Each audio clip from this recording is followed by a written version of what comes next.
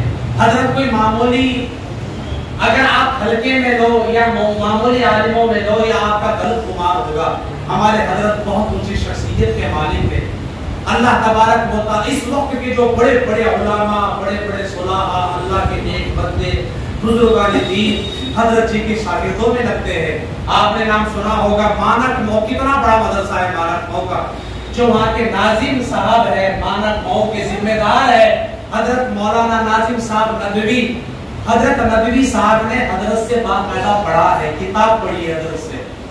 حضرت مولانا نثار صاحب رحمت اللہ علیہ، اللہ کی بار بار مغفرت فرمائے، ہمارے شیخ سہارنپور کے لائق اور قابل عالموں میں سے تھے، وہ حضرت کے شاگردوں میں تھے، حضرت کے باقاعدہ مرید تھے، حضرت سے خلافت کی۔ حضرت کا سلسلہ رائے پور سے چل کے آتا ہے، حضرت رشید صاحب احمد گنگوئی سے چل کر کے آتا ہے۔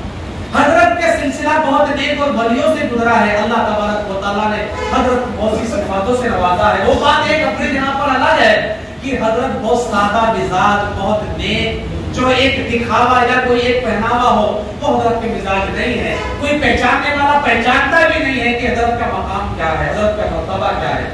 جامعہ کاشف العلوم چھٹمل پور کا مدرسہ ایک نامی گرامی اور ایک بہت پرانا مدرسہ ہے۔ اس مدرسے کے حضرت محتمل ہیں، ذمہ دار ہے، اور ایک زمانے سے نہیں ساری عمر حضرت نے مدرسے کے لیے وقف کی ہے، وہاں پر گزاری ہے، اور ایک بہت بڑی جماعت حضرت کے شاگردوں میں ہے جو اہل علاقوں میں، شہر سہارنپور میں اور دور دراز میں محنت کر رہی ہے۔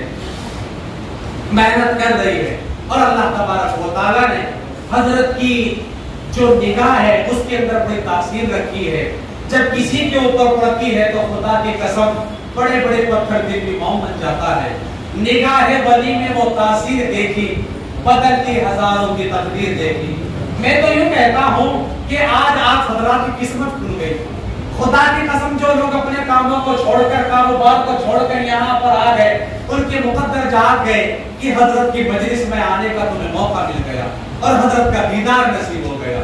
یہ بچے خوش نصیب ہے کہ حضرت کے مقدس ہاتھوں سے، دست مبارک سے ان بچوں کی دستار بندھے گی۔ آپ نے کوئی اچھا کام کیا ہوگا جو حضرت کے قدم یہاں پر پڑے۔ کسی ایک بندے کی وجہ کوئی ایسا عمل ہوتا ہے جو اللہ قبول فرما لیتا ہے، جس کی وجہ سے ہمارے اکابرین کے قدم یہاں پر بڑھ جاتے ہیں۔ حضرت کی بہت زیادہ عمر ہو گئی، ضعیفی کے باوجود حضرت یہاں چل کر کے آگے، یقیناً یہ بہت بڑی بات ہے۔ یہاں کا ذرہ ذرہ، یہاں کا پتا، یہاں کا بچہ، بوڑھا جوان حضرت کی تشریف آوری پر حضرت کا دل سے شکریہ ادا کرتا ہے اور حضرت کے لیے دعائیں خیر کرتا ہے۔ اللہ حضرت کی عمر میں صحت کے ساتھ برکت عطا فرمائے اور اللہ تعالیٰ حضرت کا سایہ تعبیر ہمارے سروں پر قائم اور دائم فرمائے۔ اللہ تعالیٰ حضرت کا آنا اپنی بارگاہ میں قبول فرمائے۔ آپ دعائیں کریں گے انشاءاللہ اللہ قبول فرمائے گا۔ اللہ عمل کی توفیق دے۔ اب حضرت کے ہاتھوں سے انشاءاللہ دستار